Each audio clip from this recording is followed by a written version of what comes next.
Hello friends, जैसा कि आप सभी जानते हैं फ्री आंसर राइटिंग इनिशिएटिव हमारा चल रहा है और इसमें हम GS2 पॉलिटी कवर कर रहे हैं। आज का जो हमारा क्वेश्चन है डिस्कशन का, that is about article 17। Article 17 को हमें डिस्कस करना है डिटेल में, अलॉन्ग विथ जो शेड्यूल कास्ट शेड्यूल ट्राइब का एट्रोसिटी अमेंडमेंट एक्ट है 2015 और 18 का, उसको भी हमें देखना है। तो सबसे पहले हम इस बात को समझेंगे कि आर्टिकल 17 जो है वो बोलता है कि जो भी अनटचेबिलिटी है उसे किसी भी फॉर्म में हम प्रैक्टिस नहीं करेंगे। The article 17 provides for untouchability to be not to be practice in any form and it is forbidden.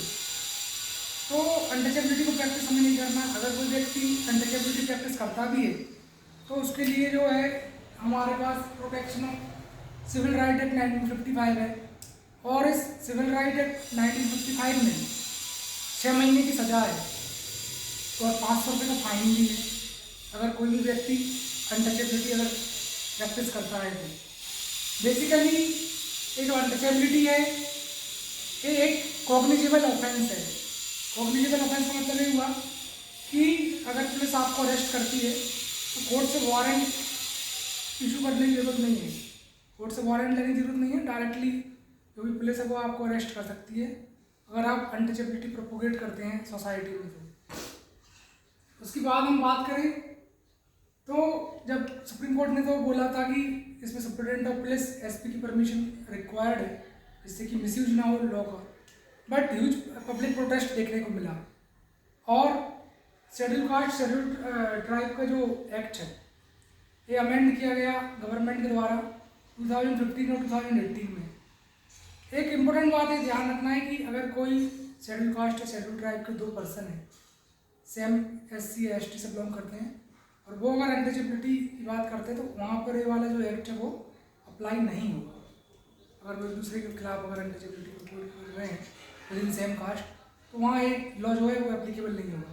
बात अगर हम करें आगे इसकी कि भाई जो SC ST prevention of atrocity act 1999 है जिसको अमेंड किया गया 2015-18 में, तो इसमें वाइडर डेफिनेशन में और क्या क्या चीज़ें इंक्लूड की गई।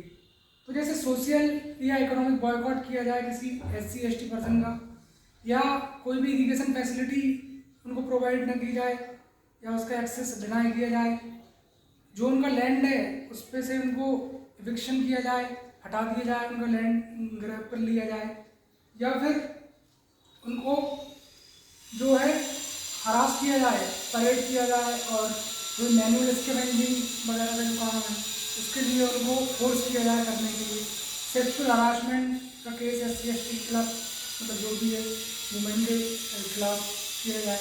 ये सारे जो लॉ में प्रोविजन है वो सब ऐड किए गए, बाय द डेफिनेशन इंक्लूड की गई। अगर सुप्रीम कोर्ट की बात करें तो सुभाष काशीनाथ महाजन केस जो है, इस सुभाष काशीनाथ महाजन केस में सुप्रीम कोर्ट ने कुछ गाइडलाइंस दी। पहली बात ये बोली गई कि भाई preliminary inquiry before registration of FIR, first information report जो FIR है उसको आप रजिस्टर अगर कर रहे हैं तो उसके पहले प्रिलिमिनरी इंक्वायरी जरूर होना चाहिए।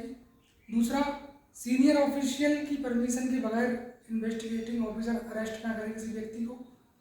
तो ये जो प्रोविज़न है ये सुप्रीम कोर्ट ने कहीं ना कहीं बोले अपने ऑब्जर्वेशन में, जजमेंट में। बट जो SC ST prevention of atrocity amendment act है इसमें जो सुप्रीम कोर्ट के प्रोविजन थे मतलब नहीं माना गया और इसमें जो इंट्रोड्यूस किया गया वो ये किया गया कि जो प्रिलिमिनरी इंक्वायरी है बिफोर रजिस्ट्रेशन ऑफ FIR वो कहीं ना कहीं नहीं होना चाहिए, यानी FIR से डायरेक्ट हो सकती है।